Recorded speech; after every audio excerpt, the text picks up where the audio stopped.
Okay, Buckeye fans, we got Larry the Bird here. He's my cohort.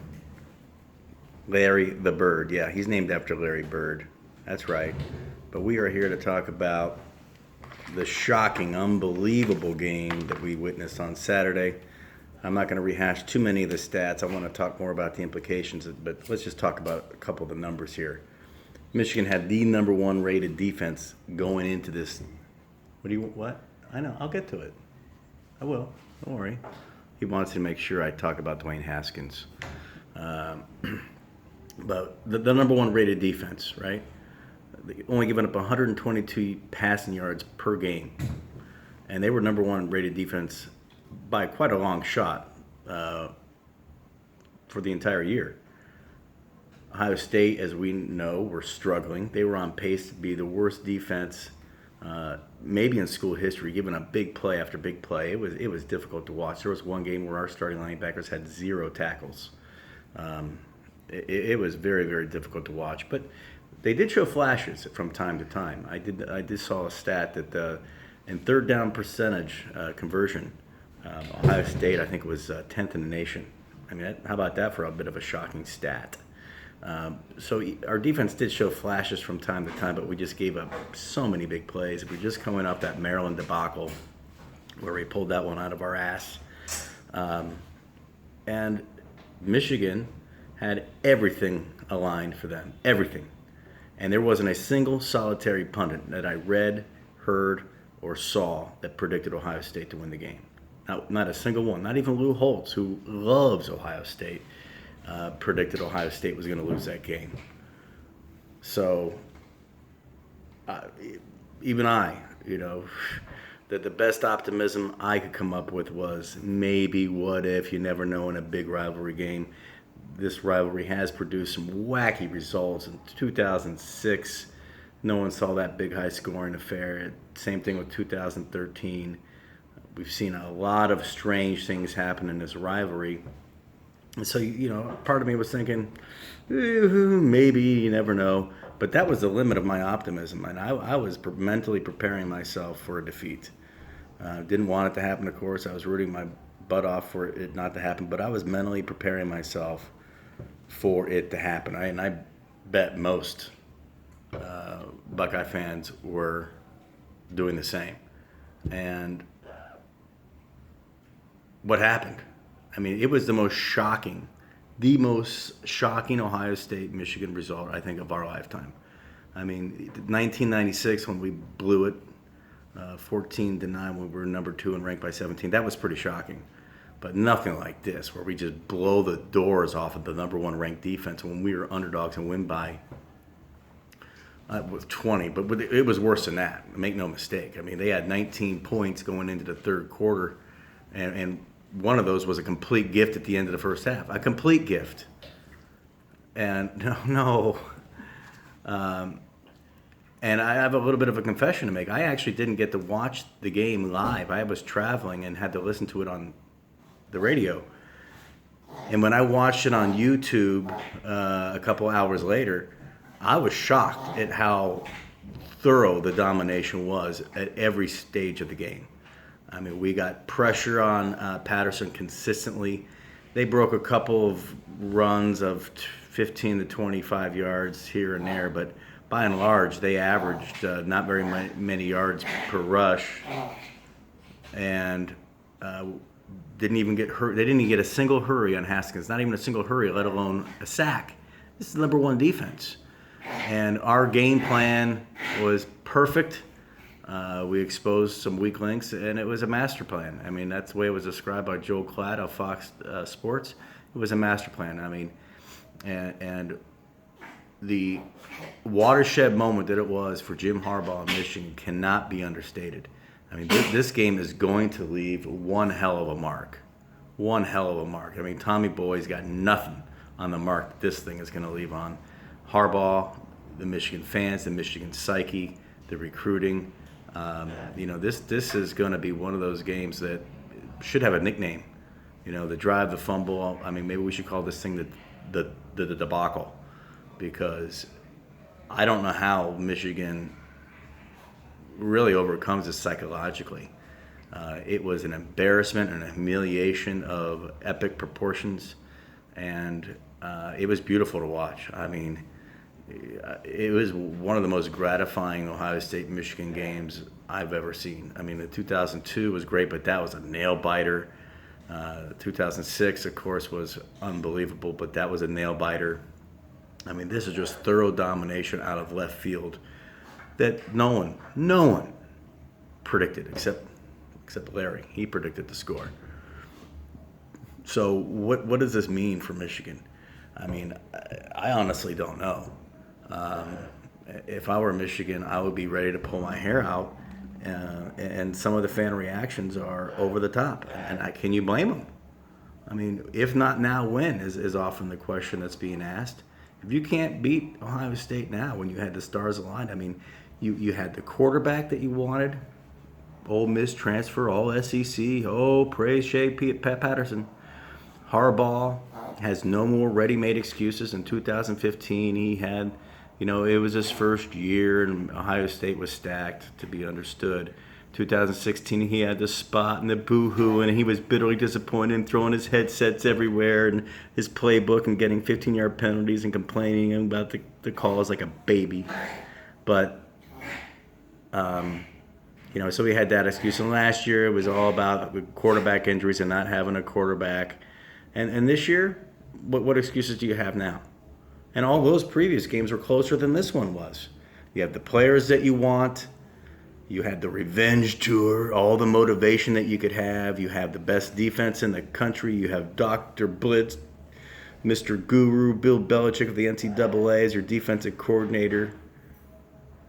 And you had a reeling Ohio State team who had turmoil from the beginning of the season to all through the entire season. You had Meyer with his health issues, apparently. I mean, just looked like he was in physical pain. We had defensive struggles. And everyone, I mean, they were counting their chickens before they hatched, without a question, and we blew the fucking doors off them. And where do you go from here, Michigan?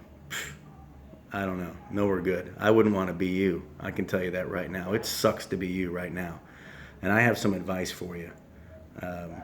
You've got to approach this game like we do. This is not a game. Michigan fans like to have this false piety that, it's just a game. We don't take it as seriously as the Bucknuts down in Columbus do. And I think that is, this arrogance that Michigan likes to portray. You know what Michigan reminds me of? Very much. Michigan reminds me of France. Yeah, France. It's the parallels are actually uncanny if you stop and think about it. I mean, France, like Michigan, is a bygone power who clings to their history of glory like Linus's blanket, man. But it really is just remnants of past glory. What have they really done since 1949? One half of a national championship. What have they done in the last, in this century? Jack shit. Their only victory against Ohio State in the last 15 years is what I call the Footnote Bowl, where they had Ohio State in turmoil in between the Tressel era and the Meyer era, where Fickell was the interim head coach. Talk about turmoil. And we had a freshman quarterback at the time, Braxton Miller. He was just a freshman. And you got us at home and you barely won by 6. But that's the best you have. All the other games when there was actually a real coach on our sidelines or with something really for, we've run the table on you. And it really hasn't even been that close. And yeah, you've had a couple of bad coaching hires, but I mean, when that happened, we steamrolled you. And every other time it was close, we still found a way to win. It's past glory. You guys are clinging to your pomp and circumstance and these black and white photos of 1901 to 1908 and all those so-called national championships back then. You're clinging to this myth that you have an all-time winning record against Ohio State. Let me tell you something. That's bullshit. That's not really true. That advantage, so-called advantage, is completely predicated upon 1897 to 1916. The forward pass wasn't even invented until 1912 or 1913. The ball was round. If you can't throw the ball forward and the ball is round, that is not even called football. That's called rugby. Okay? So I don't care what they may have called it football, but it wasn't football. You get no credit for that. That's not the same sport. And when Ohio State joined the 10 in 1914, I think we have a winning record against Michigan. We're not clinging to our past glories. We're making future glory. We're the United States and Michigan is France. There's some other parallels. I mean, my favorite parallel between Michigan and France is their main hero, their main man, the one that they erect statues to and praise to the heavens, isn't even from Michigan, just like Napoleon wasn't from France. Did you know that? Napoleon was from Corsica. And Bo Schembechler was not only not from Michigan, he was from Ohio, and he was Woody Hayes' student. That's the best coach you got, was a man from Ohio who learned under the wing of our legend. Yeah, you guys are France, and you complain about not being a superpower anymore when in fact you don't even deserve it. Your resume don't match your own perceptions of yourselves. That sounds like France to me. But have at it, guys. And I'll tell you, here's my advice to you. Until you guys start approaching this game like we do, with the intensity that we do, I don't think you're going to be able to beat us on any type of regular basis. And don't think it's an Urban Meyer thing. Jim Tressel, he had your number too. He only lost one game to you guys. That's it. He was 8-1. Urban Meyer is 7-0. It's not just an Urban Meyer thing. It's an Ohio State thing. And yeah, we do take it more seriously. If you want to have this false piety that, it's beneath you to take it as seriously as we do, we don't have a priority straight, whatever. Look, hey, it's not just a game. It's not just a game. Woody Hayes and Bo Schembechler didn't call it a game. Do you think Woody Hayes or Larry Bird and Magic Johnson, had a false piety about how they approached their rivalry with each other? You think the Ravens and the Steelers sit there and go, well, the Steelers don't take it that seriously, they shouldn't take it that seriously, or any great, or Joe Frazier, Muhammad Ali? No, this game is about bringing out the best in you.